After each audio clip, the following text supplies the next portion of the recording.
যা আপনি কি লাস্ট এই এসআইআর এর যে লাইনে? হ্যাঁ, বিডিও অফিস কোনটা? অন্য কোনটা কোনটা ওইটা বিডিও অফিস। আচ্ছা, ওকে। এই যে এইখানে লাইন, আমাদের এই ঘরটাতে, এই রুমটাতে হবে। গুড মর্নিং সবাইকে, welcome back to a new video.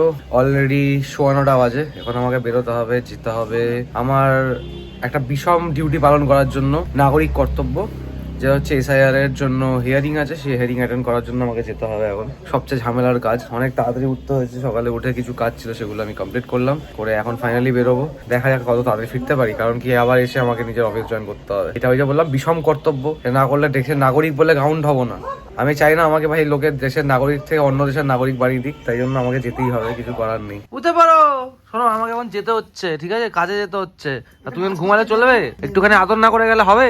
উঠে পড়ো, একটু আদর করে যাই তোমাকে। উঠে পড়ো, একটু আদর করে যাই তো না, একটু আদর করে যাই। সে উঠবে না। বাবু তুমি ঘুমাও, আমি আসছি। হ্যাঁ, টাটা, বাই। এখান থেকে আমরা যাবো হচ্ছে সোনারপুরে। সোনারপুর বিডিও অফিসে আমাদের ডাক পড়েছে। এবার আমি ফার্স্টে ভেবেছিলাম বোধহয় আমাদেরকে ডাকবে ভবানী ভবন, সবাইকে বলছিল ডাকছিল, তাই ভেবেছিলাম ওখানেই হবে। ওখানে হলে অ্যাকচুয়ালি আমাদের সুবিধা হতো। এখানে বিডিও অফিসটা আছে। প্রথম কথা, এটা খুব অড রুট আমার জন্য, একদম উল্টো দিক। আর সেকেন্ড কথা হচ্ছে, আমি রাস্তার জায়গাটা চিনি না। বললো দুটো অটো মানে চেঞ্জ করতে হবে, বিএলও বলছিল। তারপরেও আবার আমাকে কিছুটা হেঁটে যেতে হবে। আমরা ইনিশিয়ালি ডিসাইড করেছিলাম মোটামুটি 8:30-9:15 নাগাদ বেরিয়ে যাবো। আমি জানতামই এটা হয় না, বিকজ আমি অলওয়েজ লেট লাগি। সব জায়গায় আমার পৌঁছাতে লেটই হয়। মোটামুটি আমার যেটা মনে হয়, আমার আন্দাজ বলে, মানে সরকারি কাজে যতটুকু এক্সপিরিয়েন্স আমার আছে, মোটামুটি সারাদিন বেরিয়ে যাবে আমার এখানেই। 2 আর 3টের আগে তো আমার মনে হয় না ফিরতে পারবো। এবার যদি ফিরতে পারি তো ওয়েল এন্ড গুড। সব লোকজন অফিস যাচ্ছে আর আমি এসআইআর এর হিয়ারিং অ্যাটেন্ড করতে যাচ্ছি। কত বেলা আমি, এটা নেহাত খানি আমার ওয়ার্ক ফ্রম হোম আছে। That is the only reason আমি যেতে পারছি। সামনে ওইখানে হচ্ছে অটো স্ট্যান্ড, ওইখান থেকে অটো নিতে হবে। এবার ওখানে সব জায়গায় অটো থাকে, সোনারপুর ওটা খুঁজতে হবে। সোনারপুরে কোনটাই হবে? সোনারপুর না, দুজন আছি। এইটাই যাবে সোনারপুর।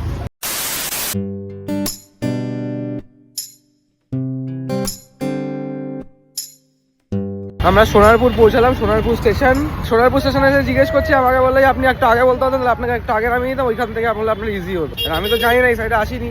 এই সাইডে এসেছি, মানে ভিডিও অফিস তো ফার্স্ট টাইমে যাচ্ছে। আমি সোনারপুরে এসেছি আগে, বাট ভিডিও অফিস যাইনি। তো বললে আগে থেকে অটো আছে, দেখি ওখান থেকে। এদিকে একটা অটো স্ট্যান্ড আছে, এদিকে গিয়ে দেখি। আর রাস্তাটার অবস্থা দেখেছে জাস্ট খালি। এদিকটা স্টেশন, এদিকটা স্টেশন থানা। এদিকে দেখি অটো স্ট্যান্ডটা আছে, কি জিজ্ঞেস করি। সোনারপুর বিডিও অফিস যাবে এখান থেকে।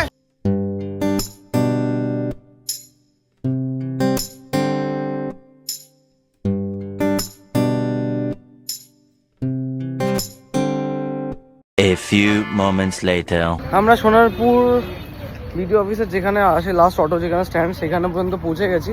বললো কাউকে জিজ্ঞেস করতে হবে না, সোজা গিয়ে এরম টার্ন নেবেন, এরম টার্ন নেবেন, পেয়ে যাবেন। দেখি গিয়ে এরম টার্ন নিয়ে বিডিও অফিসের লাইন।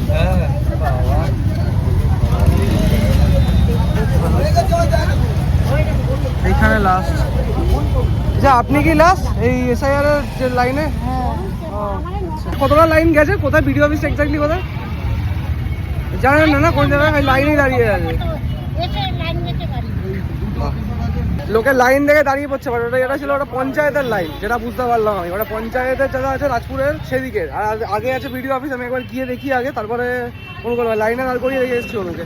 হ্যাঁ, বিডিও অফিস কোনটা? অন্য কোনটা কোনটা? এটা ওইটা বিডিও অফিস। আচ্ছা, ওকে। আচ্ছা, ওইটা হচ্ছে বিডিও অফিস। আচ্ছা, বিডিও অফিসটা কোনটা? এদিকে।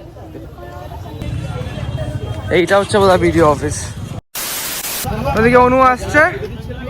এইখানে বিডিও অফিস। ওয়ার্ড ওয়াইজ বলতে পারলো না, খালি এইখানে নাম বললো সুমন সরকার, যে আর কি আমাদের দেখবে আর কি। আইআরও তো এই এআরও যেটা আছে অফিসটা দেখে এসেছি। তাহলে আমি বেরোলাম অনুর জন্য। এবার লাইন কত দূর আছে আমি ওখানে সত্যি কথা চলছি জানি না, দেখা যাক। হোপফুলি লাইন বেশি না থাকলেই ভালো। জাস্ট ভিড়টা একবার দেখো এখানে।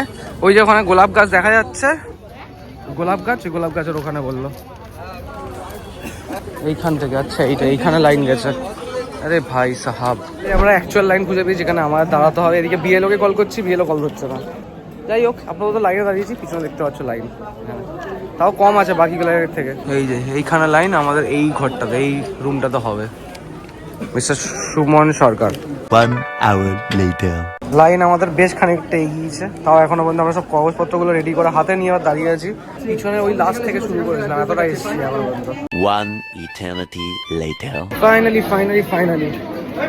ফাইনালি আমাদের এখানকার হিয়ারিং কমপ্লিট। জাস্ট 2 মিনিটের কাজের জন্য 2 ঘন্টা লাইন দিয়ে দাঁড়িয়ে দিলাম, বাট গভর্নমেন্টের কাজ মানেই তাই। আমার হয়ে গেছে সব কিছু, এই যে কপি, এখানে সিগনেচার वगैरह করে দিয়ে দিয়েছে। অনেককে তো শুনছিলাম সিগনেচার করে দিচ্ছে না, তাই থট কি আমাকে দেবে কিনা, বাট এখানে স্ট্যাম্প অ্যান্ড সিগনেচার বোথ আর দেয়ার, দেখতেই পাচ্ছে এই যে স্ট্যাম্প অ্যান্ড সিগনেচার। হ্যাঁ সব ঠিক আছে, এভরিথিং ওয়াজ রাইট। একটাই ডকুমেন্ট অরিজিনাল দেখতে চাইলো, সেটা হচ্ছে আমার মাধ্যমিকের যেটা সার্টিফিকেট আছে সেটা। আমাকে বলেছে সব নিয়ে আসতে অরিজিনাল, আর রেখেছে হচ্ছে মোটামুটি 4টে। আমার বাবার ভোটার কার্ড ফেরত দিয়ে দিয়েছে, বাস এই 2-4টে জিনিসই নিয়েছে, নাথিং এলস। বললো যে এনাফ হবে এটা মানে প্রুফ করার জন্য। আমরা এখন পৌঁছলাম সোনারপুর জাংশনের এখানে, আর অটোটা একদম তুরন্ত পেয়েছি। আমাদেরকে যেখানে নামিয়েছিল সেখান থেকে অটো নিতে হয়নি, তা একদম এখান থেকে বেরিয়েছি, তার সঙ্গে সামনাসামনি অটোটা পেয়েছি, যার জন্য আমাদের হাঁটতে কম হলো একটুখানি। এমনি তো পা পুরো ধরে আছে। এবার উল্টো দিকটাতে, ওই দিকটাতে হচ্ছে অটো স্ট্যান্ড গড়িয়ার দিকে যাওয়া, আর একটা হচ্ছে SD5 এর বাস স্ট্যান্ড। চলো ওই দিক দিয়ে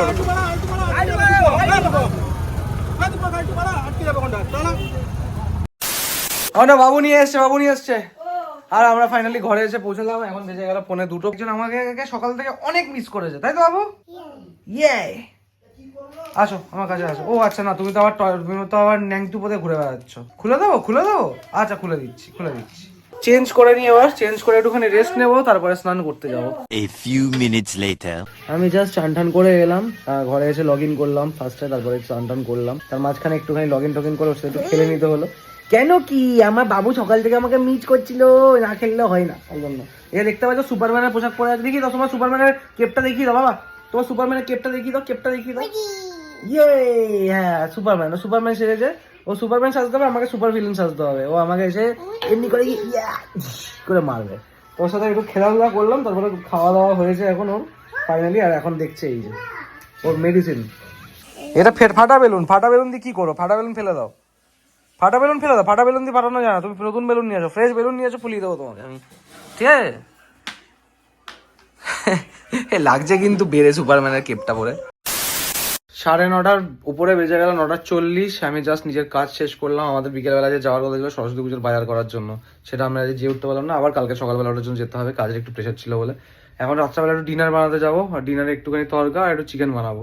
মানে চিকেনটা গ্রিলড বেসিক্যালি হয়, আর তরকাটা তার সাথে বানাবো। ফার্স্ট যখন চিকেন তরকা বানাবো, বাট চিকেন তরকার এখন প্রিপারেশন ঠিক কীভাবে করতে হয় বুঝতে পারছি না। এখন R&D করার টাইম নেই। বাবু তোমার কার্টুন দেখা হয়ে গেছে। এটা তোমার জন্য নয়, এগুলো হচ্ছে এনেছি আমি রান্নার জন্য, ক্যাপসিকাম আর টমেটো, এগুলো লাগবে। এগুলো কিছু ধরবে না এখন, এগুলো কোনোটাও ধরবে না। চলো, অনু এখন বসাবে হচ্ছে তরকার ডাল সেদ্ধ করার জন্য, আর আমি এখানে নিয়ে নিচ্ছি চিকেনটাকে আমি বানাবো। গান চলতে চলতে কাজ করার মজাটা সম্পূর্ণ আলাদা, ঠিক আছে? গান চলতে চলতে কাজের এনার্জি বেড়ে যায়, ঠিক আছে? আর কেউ আবার যদি ভালো গান হয়, মানে কিরকম টাইপের গান, কলের গান নয়, আমাদের যে কলের আওয়াজটা হয় তার গানের কথা বলি গিয়ে আমি ভালো গানের কথা বলেছি।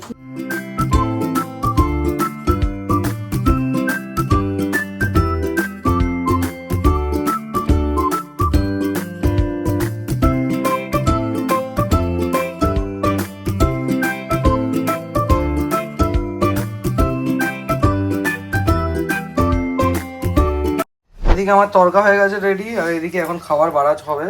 এখানে আমার চিকেনটা আছে, এটা চিকেন, এটা তরকা। এই হচ্ছে রাতের আমার টোটাল খাবার। আর তাছাড়া ডাল আছে একটুখানি, দুটোই ডাল হয়ে গেল। এই যে আমি এই ডালটা দিয়ে শুধু রুটি খেতে পারি না, তাই আমার তরকা বানানো মেনলি। চলো বারো, ফাইনালি আমার রান্না কমপ্লিট। এবার আমি খেতে বসবো। আর যেমনি বললাম খাবার তো সিম্পলই আছে, আর মা খালি নিজের রাতের বেলার মেডিসিনস যা আছে সেগুলো নেবে, তারপর খেতে বসবো।